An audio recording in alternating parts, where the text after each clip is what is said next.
muito interessante como funciona o GSI, como ele funciona até o governo Bolsonaro. O governo Bolsonaro ele subverteu o uso do GSI, tornou o GSI uma coisa que parece mais um órgão de propaganda ou um partido político. Esse, desde Fernando Henrique Cardoso até a extinção dele no governo Dilma, não era essa a função do GSI. E depois, no Ministério da Defesa, passei a ter um papel de consultoria estratégica, principalmente em política externa, no Ministério da Defesa. Passei a ter muita convivência, muitos desses generais que estão aí, eu trabalhei junto e, concomitantemente, trabalhei na Escola de Comando do Estado-Maior do Exército, a ECEM, ali na Praia Vermelha, dando cursos de estratégia e de política externa, né? Vários desses generais foram meus alunos, né? Inclusive, por exemplo, o general que estão aí, Fernando, Pujol, né? E dei cursos também na Escola de Guerra Naval, né? General Garnier, convivi muito intensamente com eles, né? Tive muitas dúvidas sobre o processo de conversão, né, de todo o sistema militar, particularmente o sistema de educação militar, né, no processo de transição e de conversão deles à nova república, à vida democrática da nova república, né? Particularmente, alguns pontos me pareceram sempre muito frágeis. O sistema de educação e a autonomia do sistema de educação militar, né? Acho que, enquanto houver um sistema militar de educação autônomo e que reproduza, né, autonomamente uma versão da história do Brasil, nós não vamos ter uma democracia sólida no país. O segundo ponto, enquanto tivermos, né, um sistema que eles chamam de inteligência, eu chamo de informações, autônomo, que se volte para a cidadania e produza relatórios sobre a cidadania, nós não vamos ter tranquilidade, né, sobre a convivência, sobre a democracia, etc. Terceiro ponto, enquanto eles possam nomear e reproduzir o sistema de autocomando, claro, da Marinha, da Aeronáutica, mas principalmente do Exército, por razões óbvias, sem uma sanção, por exemplo, do Senado. Os embaixadores são sabatinados pelo Senado, né? Por exemplo, os generais deveriam ter uma forma qualquer de sabatina, de qualquer coisa parecida com dos embaixadores.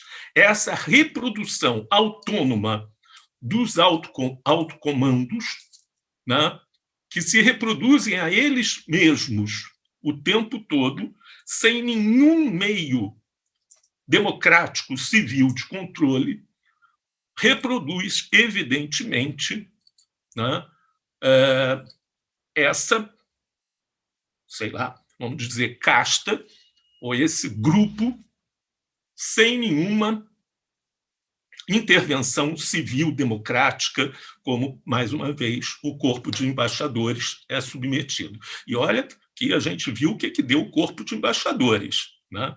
Imagina, né, de generais.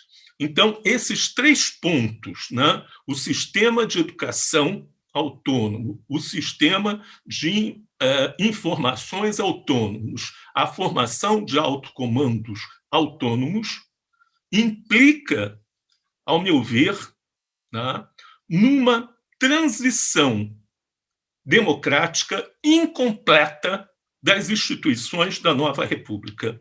A meu ver, não houve transição democrática nas instituições militares.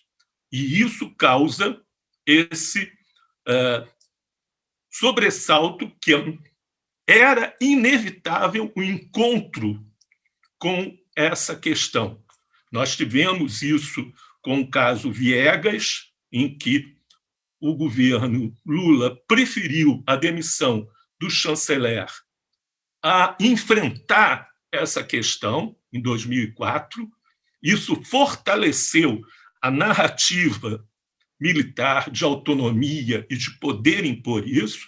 Se em 2004 tivéssemos enfrentado isso de forma corajosa, de forma a cortar ali de vez essa questão, não caberia à comunicação social do Exército criar uma narrativa sobre o que aconteceu com Vladimir Herzog ou não, etc. E demitir um ministro da Defesa, né? Mas ali, mais uma vez, o governo Lula foi um governo excepcionalmente favorável às Forças Armadas, em termos de equipamento, em termos de renovação. Fernando Henrique Cardoso tinha deixado as Forças Armadas praticamente a pão e água, o que foi a política argentina, deixa eles lá abandonados. Ao contrário, o governo do PT fez tudo para a modernização. Versão deles, tentaram nos comprar, né? E nada mudou nesse sentido. Então, na verdade, uma questão militar tem que ser enfrentada, tem que se pensar o que se quer, né? Claramente, para isso. Nós temos que ter forças armadas, não há a menor dúvida. Eu já vi colegas dizer que tem que extinguir, né, o Exército, etc. Isso não é razoável. Nós temos que ter forças armadas modernas, fundamentais para um país, mas nós temos que ter forças armadas que sejam refundadas de forma democrática, né, de forma, né, a ter um controle de fato, né, pelo poder civil no país. Pontos de partida que eu considero que são pouco discutidos, as pessoas ficam normalmente discutindo questões variadas, mas eu considero, do meu ponto de vista, esses estruturais. Me chamou muita atenção que você usou a palavra conversão, logo na abertura. Você falou da conversão dos militares à democracia. E você também usou a expressão casta, porque você falou da autonomia com que o comando é reproduzido, você falou da formação, nós poderíamos falar da manutenção de uma justiça militar no Brasil, que é algo um pouco atípico, mas lá está. A minha pergunta é: haveria espaço para um projeto de lei que disciplinasse, não sei se teria que ser uma emenda constitucional, que disciplinasse a formação dos militares e a formação das forças, das polícias militares? A ideia é que exista uma grade curricular para a formação desses profissionais e dessas carreiras, estabelecida segundo parâmetros da democracia. Isso é possível ou isso é um delírio?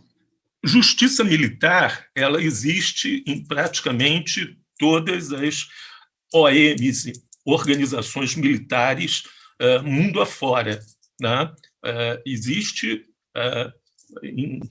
nos Estados Unidos, na França, em qualquer país democrático, né? O problema é qual o alcance dela, e, sem dúvida nenhuma, em nenhum país do mundo civis são submetidos à justiça militar, né? Isso é básico. Mesmo no Brasil, não é isso.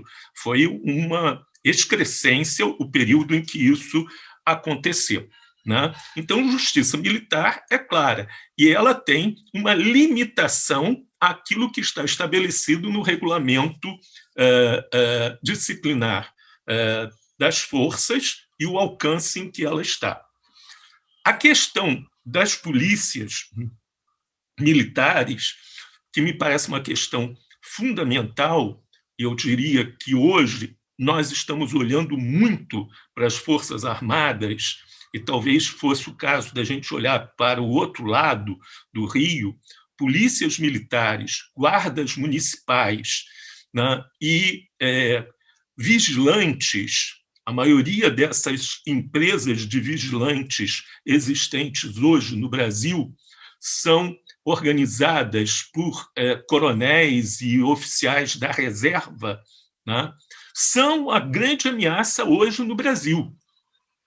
Um golpe hoje no Brasil seria mais facilmente dado por essas polícias e essas guardas do que pelas Forças Armadas.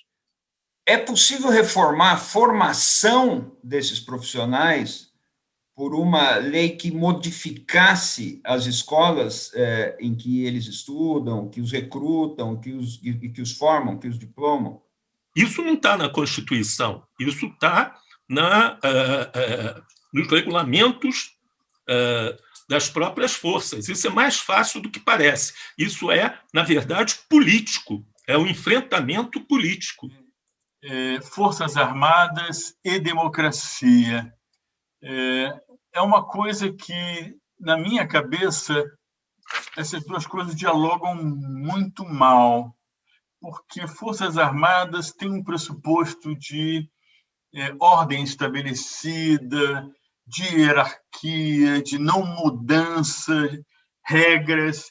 Tudo isso, atavicamente, é meio antidemocrático. Seria tão interessante que as Forças Armadas, no seu processo de educação, desde o colégio militar, não sei, né, tivesse educação cívica, né? Quer dizer, que tivesse princípios basilares de democracia, de respeito à cidadania. Quer dizer, aí eu fiquei me perguntando o que nós temos como benchmark no mundo de forças armadas realmente democráticas, que realmente entenderam o papel democrático delas de segurança do país.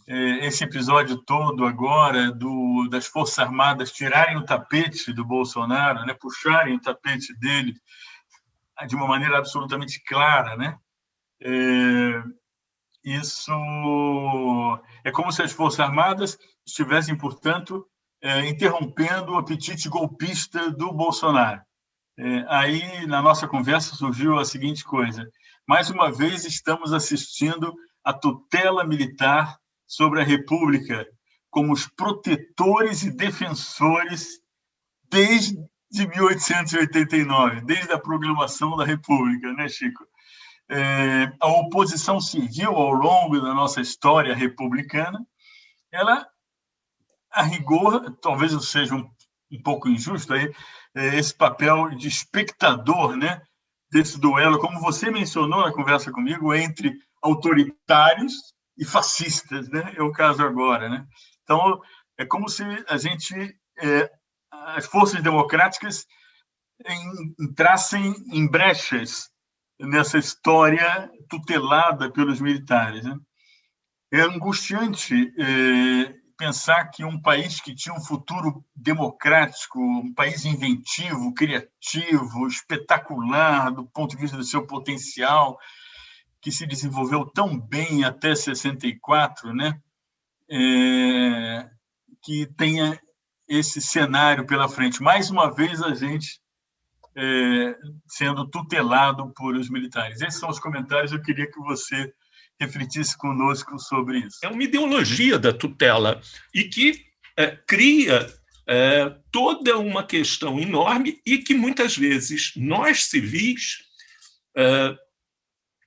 levamos à frente, a gente aceita. Isso era uma das questões que eu mais discutia lá na ECM e que causavam um espanto e que, muitas vezes, a gente travava um debate muito intenso. A ideia de que foram as Forças Armadas, o Exército, que proclamou a República, instaurou a República, e que aquele poder moderador que residia no imperador e que, deposto o imperador, o poder moderador passa para as Forças Armadas e que as Forças Armadas, então, passam a ter, né, a capacidade de tutelar a República em nome desse poder moderador, né, que antes residia no imperador e agora reside nas Forças Armadas, isso faz um mal horrível à história, né? Então, as Forças Armadas aparecem como tendo o exercício do poder moderador, quer dizer, o Império tinha 4 poderes, né? O judiciário, o legislativo e executivo, que residia no ministro do Império, que era o primeiro-ministro no Império do Brasil, e o poder moderador exercido pelo imperador do Brasil. Como a gente passa a ter só 3 poderes na República, esse decaído poder moderador, que era, no fim, uma espécie de um absolutismo disfarçado, no qual o imperador intervinha na política brasileira, passa a ser exercido pelas Forças Armadas, né? E ela, com isso, tutela a República, né? Aos poucos, isso começa a se desenvolver a um ponto tal que surge uma mítica dentro das Forças Armadas, né, que começa a retroceder. Veja bem, isso começa a retroceder tanto, que vai parar lá em 1654, em Guararapes. Em Guararapes, quando o exército, né, que exército tinha em 1654 em Guararapes? Expulsa os holandeses e funda a nação brasileira. Então, vem essa mítica de brancos, negros e índios, das milícias dos descalços, né, que se unem para formar a nação brasileira sob a égide do exército. O exército já não funda mais a república, ele funda a nação. Isso é o pensamento autoritário. O exército antecede não a república, ele antecede a nação. Ele não funda a república, ele funda a nação em Guararapes. Então tem toda essa fala de Guararapes, não sei o quê, não sei o quê. Quando eu falo que nação tinha, quer dizer, a França funda a nação, na mítica deles, na Revolução Francesa. A gente é anterior à França, a gente é anterior às revoluções inglesas, a gente é anterior à Revolução Americana. Quer dizer, nós somos um fenômeno histórico fantástico. E o exército tem um poder enorme, porque ele não fundou mais a república, ele agora fundou a nação.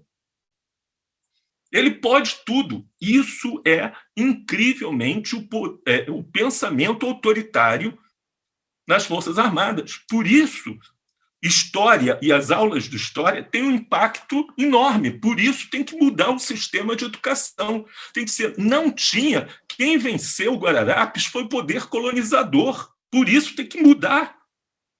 Aí vem o garoto, né, lá de 12, 13 anos, ouvir que o exército fundou a nação em Guararapes. Forças Armadas foram feitas para ficar sob o controle do poder civil. Há momentos, lá em Kronstadt, na Revolução Cultural na China, que se forma comitês de soldados, operários, em que elas se tornam, né, extremamente populares, votam, etc. Mas não foram feitas para isso. A formação delas é quase que de... não quero ofender ninguém, pelo amor de Deus, mas é aquela coisa de matemática, engenharia e educação física. A formação foi feita por essa. Nós temos um exemplo muito claro, que foi a cessação da existência de escolas, academias e de um Estado-Maior na Alemanha pós-guerra. Na Alemanha, quando é recriado, é extinta a Wehrmacht e é recriado um Bundeswehr, né? E aí, o que acontece? Vai se buscar, nos primeiros semestres da universidade, você quer ser militar? Então, aí vai se buscar lá, não tem essa formação, não se permite essa formação, você tem uma outra ideia do que é formar um militar, porque, né, com o Estado-Maior que existia, ia dar na mesma coisa, ia formar a mesma coisa o tempo todo. Mas você não tem, né, nenhum país do mundo, se você deixar, os caras vão ter um brilhante filme, né, 7 dias em maio, 7 Days in May, né, sobre os Estados Unidos, que se deixar os generais, eles transformam. Aquele general americano foi lá desfilar do lado do Trump. Depois é que ele se tocou que não dava. Se você deixar na mão deles, vai caminhar nessa direção, né? Eles não foram feitos, né, para estabelecer democracia. Não dá para fazer isso, né? Quando terminou a Segunda Guerra Mundial, né, foi complicado. Mesmo o de Gaulle, né, teve que dar um passa fora e ele foi para lá. O único grande general democrático, etc., era Eisenhower. E Eisenhower, não era exatamente um general, era um estrategista, aquela coisa toda nesse sentido. O Stalin apanhou o Zhukov, colocou lá no distrito, lá longe, morria de medo, e com toda a razão, né, do Zhukov. Né? Depois foi vir que ele queria mesmo fazer uma mudança ali.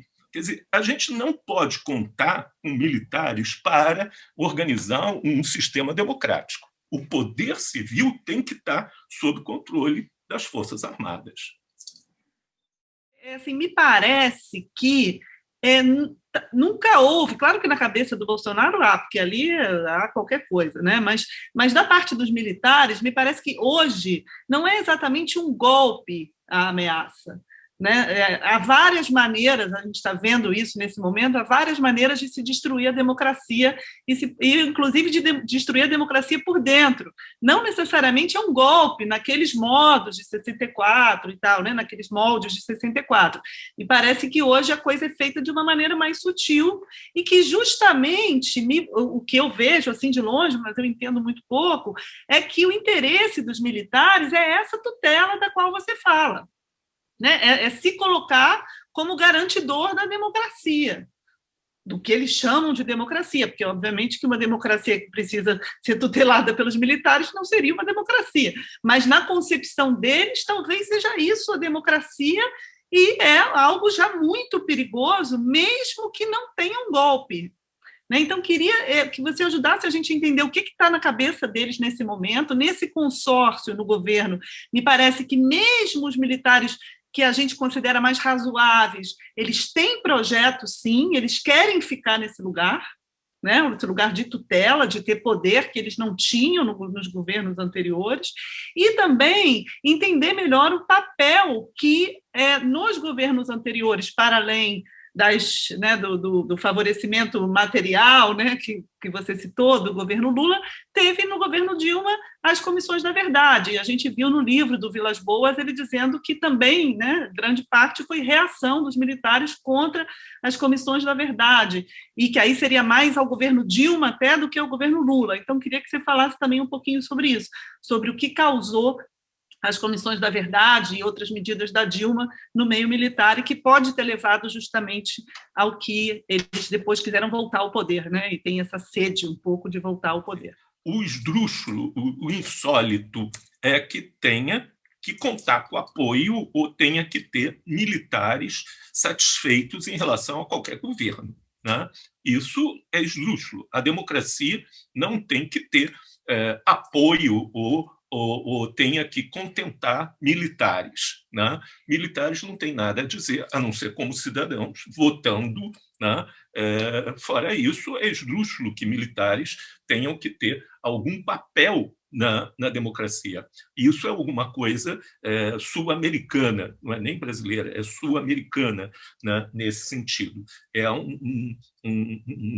lastro de caudilismo, de herança, né, caudilista, que tem que ser superado, né, na história da América do Sul ou da América Latina. Né? O México tem uma coisa um pouco diferenciada nesse sentido. A gente poderia pensar aí, além daquelas medidas que eu falei antes, alguma coisa como, por exemplo, militar quer participar do governo, imediatamente ele tem que ir para a reserva, ele não pode ser um militar que mantenha, né, patente na ativa, né, não pode retornar para a tropa de maneira alguma. O caso Pazuello é absolutamente insólito, né? Um general da ativa, isso não pode ser aceito, né, de forma alguma. Né? Ele cria uma situação dúbia, né, para a democracia, né, no país. Isso não pode ser mantido de forma alguma. Né?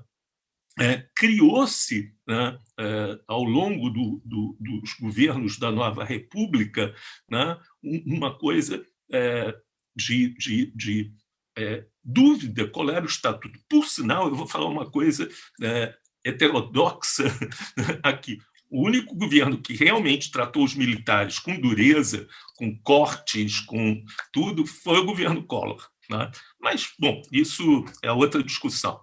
Né? Com o governo da Dilma, né, a gente fala muito da Comissão Nacional da Verdade, mas tem outros conteúdos. Né? A gente teria que examinar uma coisa que a gente não quer falar, a incrível misoginia, né, com que os militares tratam mulheres, tratam uma governante. Desde o início, o fato da Dilma ser mulher foi muito mal aceito pelas Forças Armadas. Né? Se tratou a Dilma de uma forma vil, né, em relação às Forças Armadas. Algumas forças, como a aeronáutica, foram de desconsideração total o fato da Dilma ser mulher. Isso tem que ser destacado, isso tem que ser colocado com clareza. Essa misoginia no interior das Forças Armadas, né, foi um fator muito importante. Não, se fosse o Lula com esse jogo que o Lula tem, essa malandragem, etc. Porque o Lula sabe fazer política? Sabe, claro que sabe fazer. O Lula é fantástico. Mas o componente falocrata, né, nessas relações é muito forte, muito forte. A gente não pode deixar que isso seja esquecido, porque é um componente muito importante no interior das Forças Armadas, a misoginia, a falocracia com que as Forças Armadas se desenvolvem, e a gente volta à questão do sistema educacional dentro das Forças Armadas. Né? Se a gente não apontar isso, não vamos estar entendendo a amplitude, né, do caráter reacionário do sistema educacional dentro das Forças Armadas. Né? A Comissão Nacional da Verdade, ela tem esse caráter. O Lula nunca quis implantar. A Dilma teve a coragem de implantar, né? Foi atrasada, foi tardia, ela deveria ter sido implantada antes. Os militares dizem que só está vendo um lado, só está vendo um lado. Como assim só está vendo um lado? Durante mais de 20 anos, eles prenderam, né, torturaram, julgaram, né, quem eles quiseram. Então, como só um lado? Quer dizer, o outro lado foi, durante mais de 2 décadas, né, e de forma ilegal, sem nenhum apoio, né, constitucional, né, tratado, né, de forma vil, né, e infringindo toda a legislação brasileira e universal, né, tratado pelo sistema militar. Então, não há como colocar qualquer culpa. Né? Quer dizer, quando se cumpre a lei, tem uma ameaça de golpe de Estado, começa-se a uma tratativa de deposição de um governante legalmente eleito, então só se pode ter democracia quando a democracia estiver compatível com os interesses de um grupo determinado, no caso, o grupo dos militares. Né? Não é assim, né, que a banda toca, ou pelo menos não deveria ser assim que a banda toca. Quer dizer, tivemos comissões nacionais da verdade na África do Sul, na Argentina, no Chile, e nem por isso chegamos à deposição de presidentes. Né? Embora também a gente deva marcar que tivemos falhas enormes na Comissão Nacional da Verdade. Né? Toda uma parte civil da ditadura, né, não teve a divulgação, não teve a amplitude, né, que os militares tiveram. Isso é uma coisa que, de fato, eles apontam e que a gente deveria ter prestado mais atenção. Né? Quer dizer, pessoas como Paulo Egídio Martins saíram alegremente da ditadura. A relação de Paulo Egídio Martins com a morte de Vladimir Herzog, né, é muito clara. Né? Ele era o governador de São Paulo e ele que era responsável, né, pela atuação do ECOD, a atuação daquilo. Pelo menos era o responsável nominal. Né? A minha pergunta tinha a ver com o que você acabou de falar, sobre essa exacerbada misoginia que existe dentro do Exército. É um ambiente onde essa masculinidade que se sobrepõe, ela chega a ser tóxica, eu imagino. Né?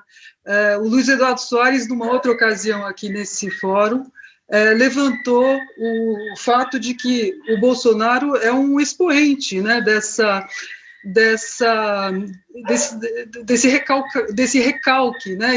Ele é um macho recalcado que vem resgatar né, a falocracia, enfim.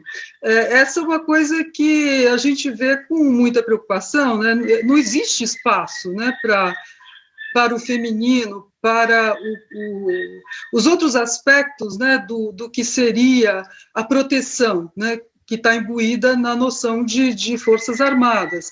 Forças Armadas têm um papel de proteção, né? E a mulher está intrinsecamente ligada a um papel protetor, né, na nossa sociedade. Estava lendo um livro da Svetlana Alexievich, vencedora do Prêmio Nobel de Literatura de 2015. Ela faz um livro que é uma coleção de relatos de mulheres que participaram da Segunda Guerra Mundial de forma, muitas vezes, ativa, como franco-atiradoras, mas, sobretudo, como enfermeiras, cirurgiãs, enfim, quem vem ministrar os cuidados depois que o estrago foi feito. Né? Você que conhece pelo lado de dentro, né, o funcionamento dessa instituição, existe alguma chance disso mudar alguma vez na vida? Isso é a minha primeira pergunta. A segunda pergunta, eu fiquei muito curiosa de saber como é que você foi se interessar por esse ambiente, como é que você pôde conhecer as entranhas desse ambiente, como é que isso se deu? É uma pergunta, uma curiosidade até pessoal. Obrigada. Bom, eu jamais imaginei que eu pudesse, começando pelo fim, né, que eu pudesse estar nesse ambiente e que eu pudesse dialogar com militares. A culpa disso foi... o Marcelo Lins está por aí, não está? Foi do Marcelo Lins e da Globo News. A Globo News foi em 1994, foi isso, Marcelo, que foi criada? Isso. E fazia lá aqueles comentários, né, chutômetros, e eles assistiam. E aí, um dia, um assessor lá do GSI ligou para mim se eu podia comparecer. Eu tomei um susto, porque a última vez que o militar, né, disse para eu comparecer não era muito agradável, né? Então, eu falei, tem certeza que sou eu? Não sei o quê, aquela história toda, e foi por aí. Então, a culpa foi da Globo News, né? É sempre bom ter um culpado nessas ocasiões, né? Foi por aí. Eu não tinha... Minha relação com militares começou, então, por causa da Globo News, né? Mas isso é o sinal, e eu vou falar claramente, isso é o sinal da pobreza intelectual da instituição. Você captura alguém pela televisão, é o sinal da pobreza da instituição, né? É isso, né?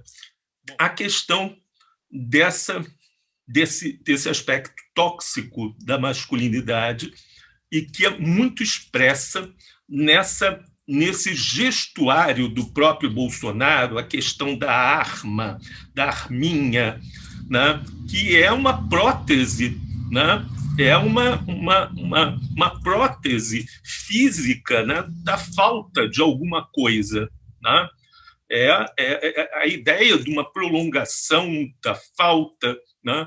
No outro dia, ele fez uma fala, uma entrevista, que eu até anotei, eu estou fazendo um artigo, em que ele estava apavorado porque alguém tinha dado o dado para ele que tem amputação de cerca de 1.000 pênis, né, no Brasil por ano, por câncer. E ele estava apavorado, ele parecia verdadeiramente, a primeira vez que eu o vi apavorado, ele falou, tem 1.000 pênis que são amputados no Brasil por ano por causa de câncer, de não sei o quê, não sei o quê. A perda do pênis para ele é verdadeiramente algo muito apavorante e muito próximo dele. E essa coisa da arma, da coisa, e ele faz a arma, essa é realmente o medo dele o tempo todo. Ao mesmo tempo, ele cita, ele fala, ele se remete ao buraco do cu. Né? O buraco do cu é a principal forma de agressão dele, né? Ele vê o outro como um buraco, como uma ausência, né? O outro é só ausência, e ele é prótese, ele é falta, né? Isso é claramente essa preocupação, que é uma preocupação dele constante, né? Ele não é um ser completo, né? É difícil isso, e você não vai fazer esse tipo de análise tão fácil, mas, sem dúvida nenhuma, você olha para o Bolsonaro, para o gestuário, para as falas, ele tem uma fala apostrofada, ele não consegue terminar uma fala, a fala dele é por... ele não consegue, ele não é uma pessoa completa, ele é uma falta, ele está sempre na situação de uma falta, né? Isso é muito marcante, e ele não consegue olhar o outro também como uma pessoa. Isso é marcante, né? E, sem dúvida nenhuma, o maior medo que ele tem é de mulher. A mulher, para ele, é uma ameaça, um susto, uma coisa que ele não compreende. Ele tem na mulher, né, e na possibilidade, a relação dele com as mulheres, a agressão a jornalistas, a forma que ele se referiu, quando a jornalista tentou, ela tem um furo, ela quer um furo, né? Tudo é furo, é buraco, é essa ameaça que o assusta tremendamente. Ele é uma pessoa profundamente incompleta, né? Que não consegue se ver e ver o outro como pessoas nesse sentido. Não conheço muito a história do exército brasileiro, mas, em princípio, o argentino se formou na famosa campanha do deserto e sempre foi o braço armado do que lá atrás se chamava oligarquia, né? Então, tanto que o último golpe, o massacre, o ministro de Economia foi Martínez de Hoz, que é dos nomes famosos. E também você deu as soluções, que eu acho muito difícil, dessa questão de mudar a educação ou entrar os generais ser sabatinados. Qual é o real poder do exército hoje? Porque eu concordo com o que você diz, que Para mim, o medo é a polícia militar, não o exército.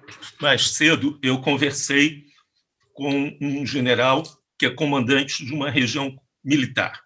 E foi meu aluno. E ele ainda insistiu que não há chance de nenhuma intervenção. E é interessante porque, ao falar isso, eles não falam que não vai ter intervenção porque eles são democratas. Né? Não há o convencimento da democracia. Ele fala porque nós já fizemos isso e aí eles saíram primeiro e deixaram a banana na nossa mão. E nós é que ficamos como culpados. Agora, vocês é que resolvam. Né? Quer dizer, é um pouco como aprender história pelo pior método possível. Né? Então, agora é com vocês. Né? Evidentemente, eu, por tudo que eu converso ainda com os ex-alunos e as pessoas, eu vou falar uma coisa horrível aqui agora. Eu converso, inclusive, com o general Vilas Boas. Né? Essa semana ainda, ele tem um método lá, com coisa que a gente conversa com o Zap. Né? No governo Dilma, a gente conversava muito, se encontrava muito. Né? E o sentimento foi um sentimento brutal quando aconteceu o que aconteceu. Então, eu não tenho nenhuma garantia que eles não possam dar de novo um passo como eles fizeram antes. Eu não tenho garantia nenhuma sobre isso. Então, quando eu digo que eu não acho que vai ter um golpe militar, quer dizer, qual é a garantia sempre Toshiba até a próxima Copa? Nenhuma. Mas o que eu vejo é que, na verdade, nós temos 411 mil PMs no Brasil, 430 mil guardas vigilantes, né? Um número que ninguém quer revelar exatamente de guardas municipais. Das 26 cidades com guardas municipais, 19 cidades têm guardas municipais armados, com armas de fogo. O Exército tem de tropa efetiva 219 mil homens, sendo que 70 mil são recrutas. Ou seja, serve para pouca coisa. Mas o Exército tem mais equipamento.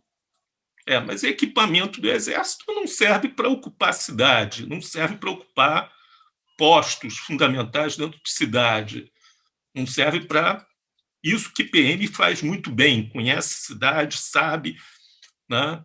É terrivelmente impiedosa e nenhum governador controla sua PM, efetivamente.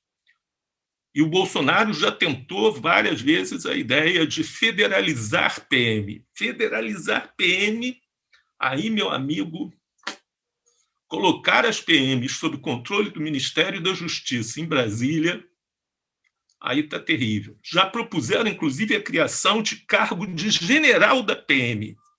Isso o Exército já barrou, mas pode ser. Então, é o que a gente tem chamado de via boliviana. Criar tumultos, violência, e aí cria uma situação tamanha que aí, possivelmente, as Forças Armadas vão ter que intervir.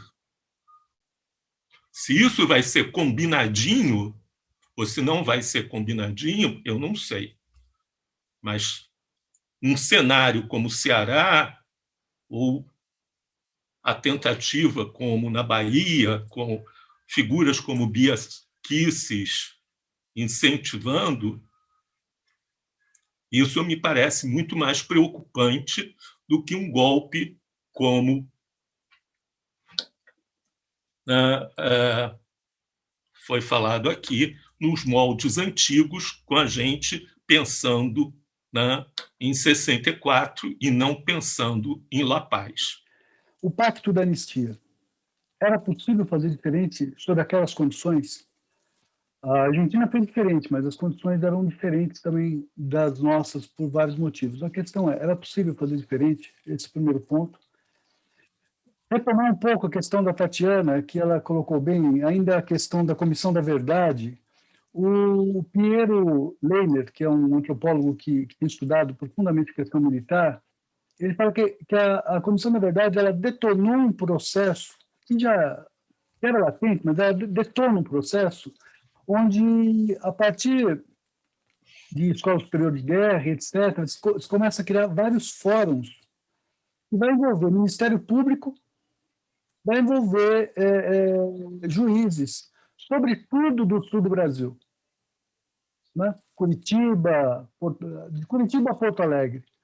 O que foi ser depois aquela quarta região, né? Para onde vai os processos do Moro e etc. E tem aquele julgamento, aquela revisão do julgamento do Moro feito pelo Lula. O terceiro ponto, se você puder explorar, porque eu sei que eu estou abusando aqui de você, é o papel do Michel Temer nesse processo todo. Porque o Michel Temer, ele passa para a história como uma farsa em vários aspectos, mas tem dois pontos nessa política militar que precisam ser retomados. Ele foi o primeiro a nomear um militar como ministro da Defesa, o general Joaquim Luna. Até então, nós tínhamos ministros civis. Ele muda esse processo. É um presidente fraco. E depois, na ocasião daquele tweet do general Vilas Boas, do comandante Vilas Boas, ele também é absolutamente fraco, porque ele não toma medida nenhuma ali. Ali era questão de afastar o comandante. Né? Então, me parece que tem algo vinculado à Comissão da Verdade, que detona todo um processo de ação que passa, de certa forma, pelo Ministério Público, juízes, Lava Jato, etc., e chega no Michel Temer e chega nessa mudança do Ministério da Defesa. E aqui estamos nós. Então, enfim, esses dois pontos, mais uma recuperação da ideia da anistia no final da década de 70. Muito obrigado, viu, Chico? O Piero é muito meu amigo. Eu gosto muito do Piero, a gente conversa muito intensivamente. E com o João Martins, o João Roberto Martins Filho. Na verdade, eu reconheço no João Roberto Martins Filho o maior especialista em militares hoje no Brasil. Para mim, de longe, eu não sei se vocês leram o artigo dele, a entrevista dele no El País, essa semana. Recomendo muito, ainda está na página do El País em espanhol. Né? Para mim, de longe, o João Roberto Martins Filho, lá da UFSCar, é o melhor especialista em militares que nós temos hoje no Brasil. O meu conhecimento de militares, ele algumas vezes é impressionista. Eu tenho que parar e tenho que organizar um pouco isso, né? E às vezes eu não tenho tempo, por razões pessoais, por estar um pouco baqueado, essa coisa toda. Eu tenho que parar e organizar isso. Ao contrário, o João é muito metódico, muito metódico.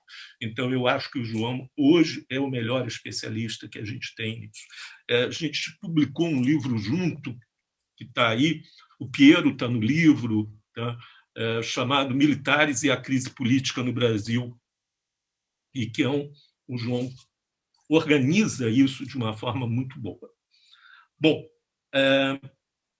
eu acho que o Piero tem uma visão profunda da crise, enquanto eu, muitas vezes, fico num quadro impressionista, eu acho que o Piero, às vezes, utiliza um leitmotiv que une coisas que não necessariamente estão a priori tão unidas assim, né? Eu sempre acho que a história é uma dama mobile, não é tão organizada como parece às vezes. Então, eu tenho dúvidas se as coisas são tão bem engajadas e organizadas como parecem. Essa é uma diferença. A segunda parte do que o Carlos coloca, eu diria o seguinte: os acontecimentos que vão, a partir dali, em torno do Michel Temer, eles são de três naturezas. A gente tem três frentes ali. Uma frente política organizada pelo Milton, pelo Jucá, né, e pelo Temer, né? Então, você tem o político, você tem o empresarial e você tem o militar. São três coisas que se movem e que poderiam não ter resultado no que resultou, mas que teve, sem dúvida nenhuma, no Temer, o grande articulador. Mas não só o Temer. No Temer e no Sérgio Etchegoyen. Sem o Sérgio Etchegoyen, as coisas não teriam caminhado como caminharam. Então, articulou-se, de um lado, né, através dos meios militares, via Sérgio Etchegoyen, e através dos meios políticos, através do Michel Temer, do Jucá. Não podemos esquecer o Jucá, que puxaram apoio dos meios empresariais para desencadear aquilo que aconteceu.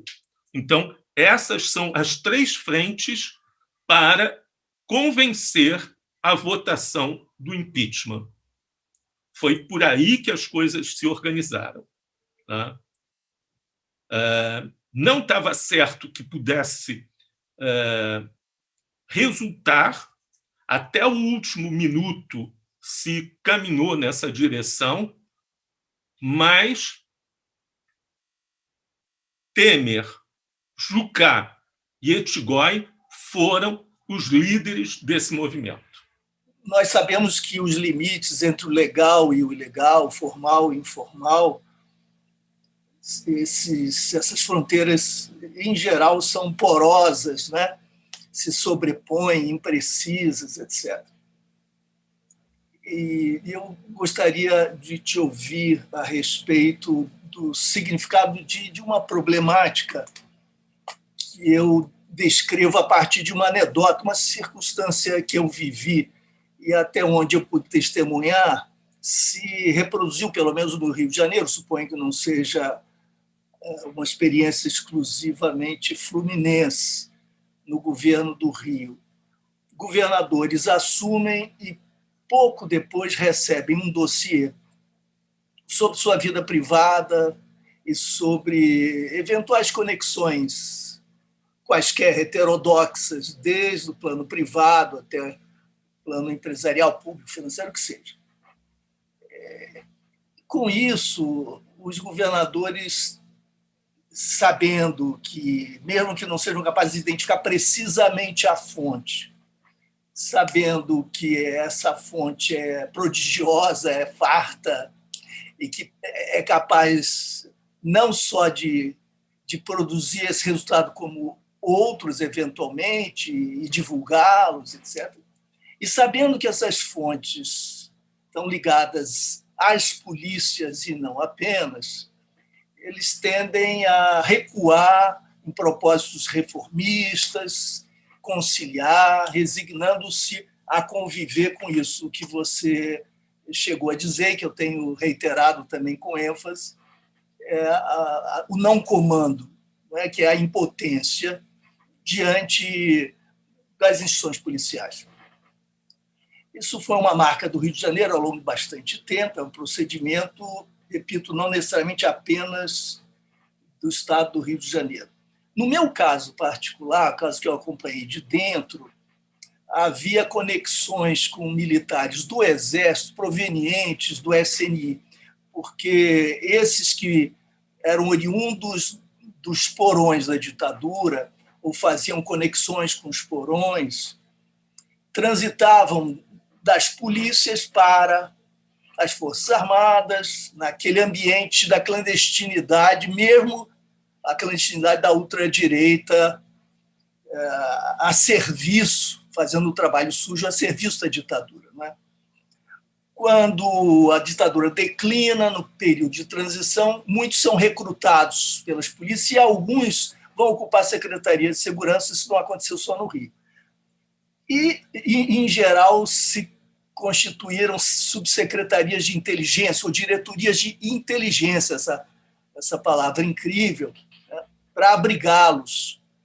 E ali as práticas de escuta ilegal, bancos de dados instrumentalizados com outros propósitos se promoviam com a expertise acumulada. Né? Quando nós conseguimos aqui, numa luta, digamos, titânica no Rio de Janeiro, finalmente afastar alguns egressos do Exército e da Polícia Militar ligados à brutalidade policial letal e à corrupção, eram alguns poucos, mas eram significativos por sua liderança. Eles foram, dois deles, que eram os mais importantes, um do Exército, coronel, e o outro, coronel da PM, foram homenageados no primeiro Exército, com a presença do Newton Cruz, general, então, que era deputado federal nesse momento, e com a presença, claro, e a liderança do comandante do primeiro Exército, uma semana depois de eles terem sido afastados do governo, como uma resposta muito clara. Quando ocorre o caso Snowden, eu me perguntava como é que o GSI e que essa turma se relacionava com o fato de que a presidente da República e outras esferas estavam sendo monitorados, como nós imaginávamos, mas isso deixava muito claro o problema. Juntando as duas pontas e concluindo, Francisco, então nós temos o seguinte: o que é que você pôde observar e de que forma você analisa esses vínculos que perduraram e perduram entre o legal e o ilegal nas Forças Armadas, porque é esse antro obscuro que também abriga conexões com polícias que não são públicas, muito menos republicanas.